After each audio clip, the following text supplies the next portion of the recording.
This is radiation scientist David Brenner, recorded live at TED 2017.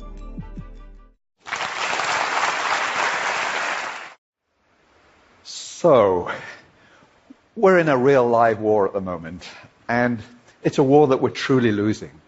It's a war on superbugs.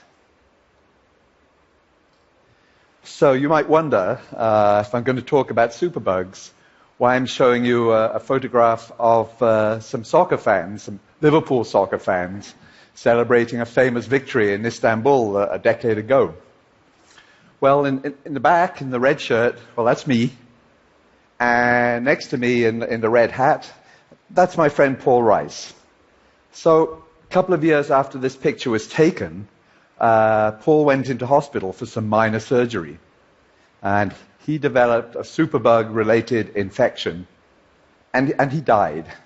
And I was truly shocked. He was a healthy guy in the prime of life.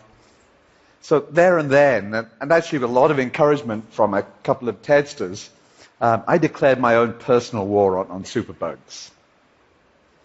So let's talk about superbugs for a moment. So the story actually starts in the 1940s with the widespread introduction of antibiotics.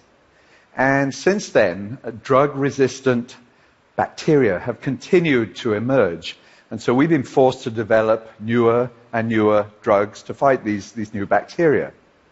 And this vicious cycle actually is the origin of superbugs, which are simply bacteria for which we don't have effective drugs. And I'm sure you'll recognize at least some of these superbugs. These are the more common ones around today. Last year, around 700,000 people died from superbug-related diseases. But looking to the future, if we carry on the path we're going, which is basically a drugs-based approach to the problem, the best estimate by the middle of this century is that the worldwide death toll from superbugs will be 10 million. 10 million. So just to put that in context, that's actually more than the number of people that died of cancer worldwide last year. So it seems pretty clear that we're not on a good road, and the drugs-based approach to this problem is not working. So I'm a physicist, and so I wondered, could we take a physics-based approach, a different approach to this problem?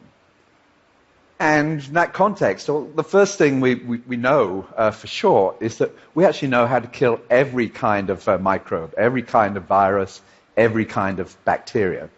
And that's with ultraviolet light. And we've actually known this for more than 100 years.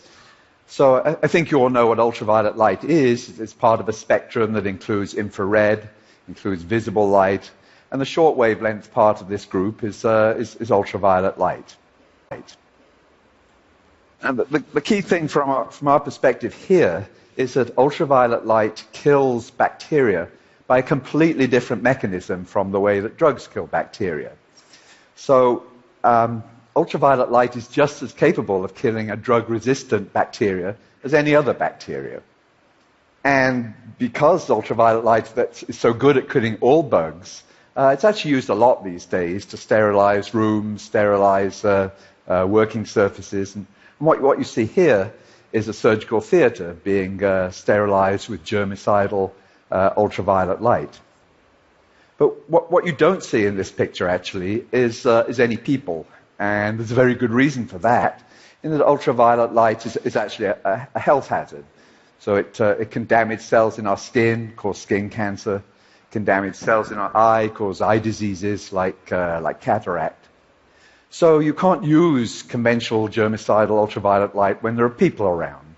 And of course, actually, we want to sterilize mostly when there are people around. So the ideal ultraviolet light would actually be able to kill all bacteria, including superbugs, but would be safe for human exposure. And actually, that's where my physics background kicked into this story. So together with my physics colleagues, we realized there actually is a particular wavelength of ultraviolet light that should kill all bacteria, but should be safe for human exposure. And that wavelength is called far UVC light. And it's just to the short wavelength part of the ultraviolet spectrum. So let's see how that would work. So what you're seeing here is the surface of our skin, and I'm going to superimpose on that some bacteria in the air above the skin. So now we're going to see what happens when conventional germicidal ultraviolet light impinges on this. So what you see is, as we know, germicidal light is really good at killing bacteria. But what you also see is that it penetrates into the upper layers of our skin, and it can damage those key cells in our skin, which ultimately, when damaged, can lead to skin cancer.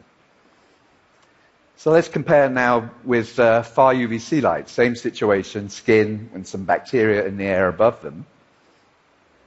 So what you're seeing now is that, again, far UVC light's perfectly fine at killing bacteria, but what far UVC light can't do is penetrate into our skin. And there's a good solid physics reason for that. Far UVC light is incredibly strongly absorbed by all biological materials. So it simply can't go very far. Now, viruses and bacteria are really, really, really small. So the far UVC light can certainly penetrate them and kill them. But what it can't do is penetrate into skin, and it can't even penetrate the dead cell layer right at the very surface of our skin. So far UVC light should be able to kill bacteria, but kill them safely. So that's the theory. It should work, should be safe. What about in practice? Does it really work? Is it really safe? So that's actually what our lab has been working on the past 5 or 6 years. And I'm delighted to say the answer to both these questions is an emphatic yes. Yes, it does work, but yes, it is safe. So I'm delighted to say that, but actually I'm not very surprised to say that, because it's purely the laws of physics at work. So let's look to the future. So, I mean, I'm thrilled that we now have a completely new weapon, and actually I should say an inexpensive weapon, in our fight against superbugs. So, for example, I see far UVC lights in surgical theaters. I see far UVC lights in food preparation areas. And in terms of preventing the spread of viruses, I see far UVC lights in schools, preventing the spread of influenza, preventing the spread of measles. And I see far UVC lights in airports or airplanes, preventing the global spread of viruses like H1N1 virus. So back to my friend Paul Rice. So he was actually a well-known and well-loved local politician in his and my hometown of Liverpool. And they put up a statue in his memory in the center of Liverpool, and there it is. But I want Paul's legacy to be a major advance in this war against superbugs. And armed with the power of light, that's actually within our grasp. Thank you.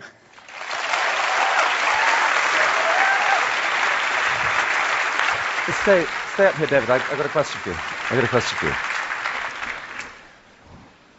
David, so tell us where you're up to in developing this, and what are the remaining obstacles to trying to roll out and realize this dream? Well, I think we now know that it kills all bacteria, but we sort of knew that before we started, but we certainly tested that. So we have to do lots and lots of tests about safety, and so it's more about safety than it is about efficacy. And we need to do short-term tests, and we need to do long-term tests to make sure you can't develop melanoma many years on. So those studies are pretty well done at this point.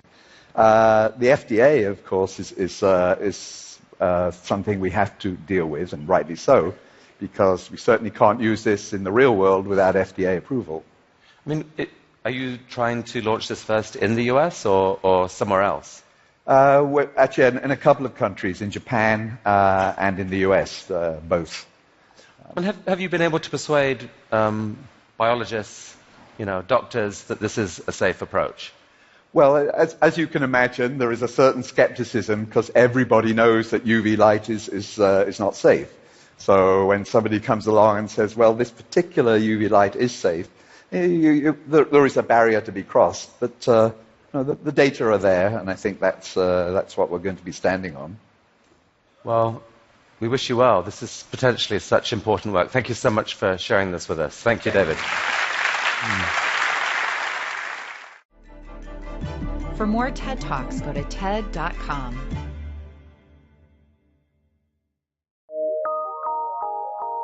PRX.